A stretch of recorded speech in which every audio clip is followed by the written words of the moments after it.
بصوا النهارده في المغرب، ده في المغرب بلاغ من لجنه الحكام في المغرب. هتهلني كده على الشاشه جنبي عشان بس اقول اسماء الحكام. دي حكام اخطأت في مباريات الدوري المغربي.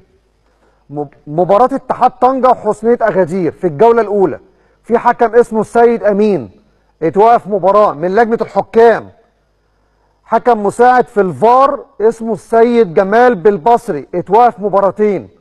ماتش الرجاء والجيش الملكي اللي كان بيتلعب امبارح، الحكم السيد محسن السردي اتوقف مباراتين. الحكم المساعد اللي هو الاي فار في الفار السيد عبد المنعم بسلام اتوقف 3 مباريات. وتؤكد مديريه الحكام لجنه الحكام ان هذه القرارات تندرج في اطار التزامها الراسخ بمواكبه متطلبات التنافسيه الكرويه على الصعيد الوطني. ده على ايه؟ على اثر الاخطاء التحكيميه اللي ظهرت في مباريات الجوله الاولى والثانيه من الدوري المغربي، والتي لم ترقى الى مستوى التطلعات.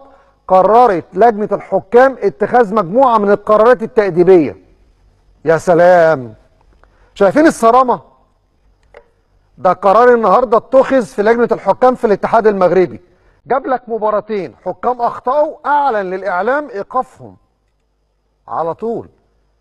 هنا في ماتش الاهلي وانبي محمد الغازي عجن المباراه واللجنه طلعت تدافع عنه، وهو حكم غلط وقراراته غلط، واللجنه كانت تصريحاتها كانت غلط. هنشوف ده قريب في مصر؟